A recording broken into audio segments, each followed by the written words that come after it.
Hi guys! Welcome to Jekotech TV! Smile ka muna dyan! Okay guys, let's go! Hello guys! Welcome back again to my channel! Hello guys, meron tayo susunod dito. Kalalabas-labas lang ngayong April 13, 2024. Ang pangalan naman ng application ay TSMC. Ito raw ay merong free 20 pesos pag tayo nag-sign up. At pwede na tayong kumita every day at pwedeng mag-withdraw every day. Samahan niyo ako guys. Ating suriin itong application na to. Pero bago yan, baka naman di ko pa kayo friends sa YouTube.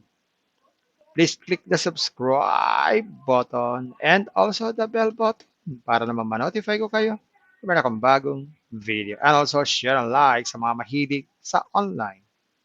At sa mga nandyan na gusto naman magsuri, pwede rin mag-register, magsuri. Ayan guys, ito yung kanilang registration form. Napakasimple. Maglalagay lang tayo ng cellphone number, tapos password, tapos ulitin lang ang password. Ganun lang. Gawin na natin. Yan, ganyan lang kasimple. Click natin tong sign up. So dito guys, lumalabas, meron tayong 20 pesos na receipt mula sa kanila. So ito yung free 20 pesos. Hanapin pa natin yung ibang libre, baka meron pa. So wala nang ibang libre. Ngayon, check natin kung anong klaseng application to. Check natin yung mga inaalok nilang investment. Ayan, ito yung inaalok nilang mga investment dito.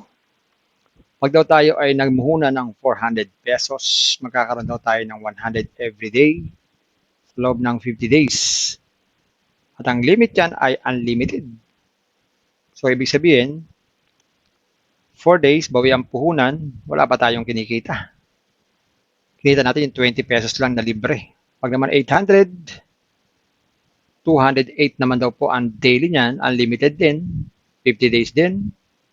So, 4 days. Bawi ang puhunan, may tubo tayong 32 pesos plus yung 20 pesos. Pag naman daw po 1.6, meron naman daw po itong kikitain 432 every day, 50 days din. Pag naman 3.2, 896 every day, 50 days din yan. So, halos 4 days, no? Lahat 4 days bago mabawi ang puhunan, may tubo pa. So, check nga natin tong 800. Click natin tong invest now. So, hindi tayo makakabay. Kailangan muna natin mag-recharge. Check nga natin yung recharge. Sa buy coins, ang minimum daw ay 380 na pwede nating i-deposit. Kasi meron nga tayong 20, may giging 400 yan. Dalang 400 po ang pinaka-minimum na investment. So, lagay tayo ng amount dito, 800. Tayong gateway, GCash.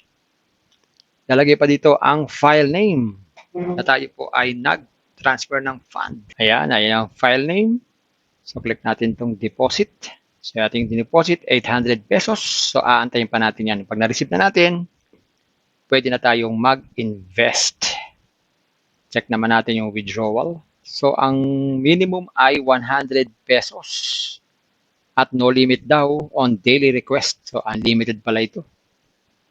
Pero bago mag-withdraw, be sure na naka-input na po ang GCash natin. Click natin itong Bind Bank Card. Tapos create wallet, gateway, GCash. Lagyan tayo ng beneficiary name at beneficiary account number. Yan. Click natin itong submit. Yan. Meron na tayong bank card. Pwede na tayong withdraw basta meron tayong 100 pesos. So meron sila ditong bank card. Pwede natin ayusin yan.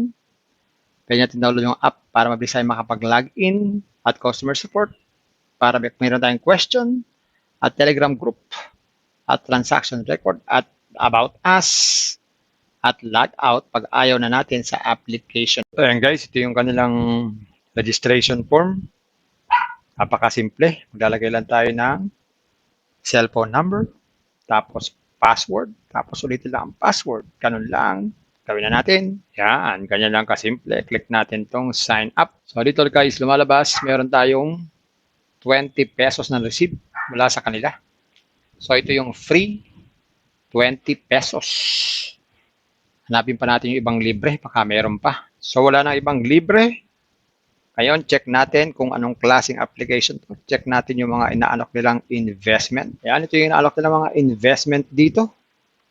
Pag daw tayo ay nagmuhuna ng 400 pesos, magkakaroon daw tayo ng 100 every day sa loob ng 50 days. At ang limit yan ay unlimited.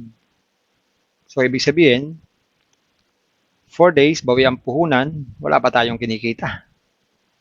Kinita natin yung 20 pesos lang na libre. Pag naman 800, 208 naman daw po ang daily niyan, unlimited din, 50 days din.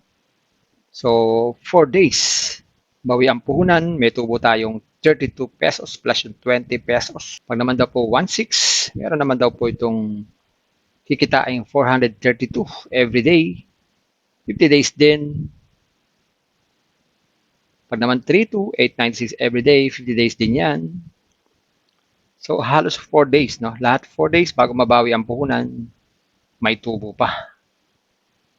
So, check nga natin tong 800. Click natin tong invest now. So, hindi tayo makakabay. Kailangan muna natin mag-recharge. Check nga natin yung recharge. Sa buy coins, ang minimum daw ay 380 na pwede nating i-deposit. Kasi meron nga tayong 20, may giging 400 yan. Dalang 400 po ang pinaka-minimum na investment. So, lagay tayo ng amount dito. 800. Tayong gateway. GCash. Lalagay pa dito ang file name na tayo po ay nag-transfer ng fund. Ayan ang file name. So, click natin itong deposit. So, ating deposit, 800 pesos. So, aantayin pa natin yan. Pag na-receive na natin, pwede na tayong mag-invest. Check naman natin yung withdrawal. So, ang minimum ay 100 pesos. At no limit daw on daily request. So, unlimited pala ito. Pero bago mag-withdraw, be sure na naka-input na po ang GCash natin. Click natin itong Bind Bank Card. Tapos create wallet, gateway, GCash. Lagyan tayo ng beneficiary name at beneficiary account number. Yan.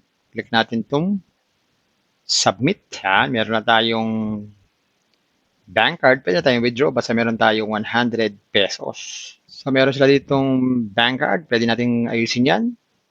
Pwede natin download yung app para mabilis tayo makapag-login at customer support para mayroon tayong question at Telegram group at transaction record at about us at log out pag ayaw na natin sa application. So ayan guys, ito yung kanilang registration form. Napakasimple. Maglalagay lang tayo ng cellphone number, tapos password, tapos ulitin lang ang password. Ganun lang. Gawin na natin. Yan, ganyan lang kasimple. Click natin tong sign up. So dito guys, lumalabas, meron tayong 20 pesos na receipt mula sa kanila. So ito yung free 20 pesos. Hanapin pa natin yung ibang libre, baka meron pa. So wala nang ibang libre. Ngayon, check natin kung anong klaseng application to. Check natin yung mga inaalok nilang investment. Yan, ito yung inaalok nilang mga investment dito. Pag daw tayo ay nagmuhuna ng 400 pesos, magkakaroon daw tayo ng 100 every day sa loob ng 50 days. At ang limit yan ay unlimited.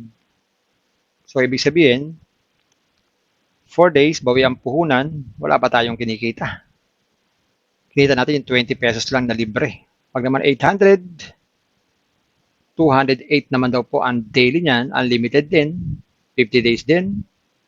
So, 4 days, bawi ang puhunan, may tubo tayong 32 pesos plus yung 20 pesos. Pag naman daw po 1.6, meron naman daw po itong kikitain 432 every day, 50 days din. Pag naman 3.2, 896 every day, 50 days din yan. So, halos 4 days, no? Lahat 4 days bago mabawi ang puhunan, may tubo pa. So, check nga natin tong 800. Click natin tong invest now. So, hindi tayo makakabay. Kailangan muna natin mag-recharge. Check nga natin yung recharge. Sa buy coins, ang minimum daw ay 380 na pwede nating i-deposit. Kasi meron nga tayong 20, may giging 400 yan. Dalang 400 po ang pinaka-minimum na investment. So, lagay tayo ng amount dito. 800. Tayong gateway. GCash. Lalagay pa dito ang file name na tayo po ay nag-transfer ng fund. Ayan ang file name. So, click natin itong deposit. So, ating deposit, 800 pesos. So, aantayin pa natin yan. Pag na-receive na natin, pwede na tayong mag-invest. Check naman natin yung withdrawal. So, ang minimum ay 100 pesos. At no limit daw on daily request. So, unlimited pala ito. Pero bago mag-withdraw, be sure na naka-input na po ang GCash natin. Click natin itong Bind Bank Card. Tapos, create wallet, gateway, GCash. Lagyan tayo ng beneficiary name at beneficiary account number. Yan. Click natin itong submit. Yan. Meron na tayong bank card. Pwede na tayong withdraw basta meron tayong 100 pesos. So, meron sila ditong bank card. Pwede natin ayusin yan. Pwede natin download yung app para mabilis tayo makapag-login at customer support para meron tayong question at Telegram group at transaction record at about us at log out pag ayaw na natin sa application. Ayan guys, nakita natin itong TSMC. O nga, meron siyang free 20 pero hindi naman pwedeng withdrawin. Para tayo kumita, kailangan pang mag-invest at least 380 dahil ang minimum investment ay 400. Guys, parati ko kayong pinagsasabihan, pinapaalalahanan, nire-remind. Bago mag-invest, think twice. Mag-search, magtanong-tanong bago mag-invest and invest at your own risk. Invest what you can afford. Tuloy lang po sobrang pera ang ating invest. Pag ating pagkabuhayan, pamilibigas, pabiling-ulam, pan-tuition fee, at lalo na, huwag na po tayo mangungutang. Kung wala po tayo pang-invest, kung may free, sa free muna tayo. Kung may free, sa free muna tayo. Kaya lang, ang free nito ay 20 lang. Kung gusto para maraming free, puntahan, pasyalan ang aking description box. Nandyan po ang mga super legit na free application. Puntahan niyo po. At sa pampalala, ganito mga application, minsan tumatagal, pero minsan sandaling-sandali lamang, kaya maging maingat sa ating pag-invest.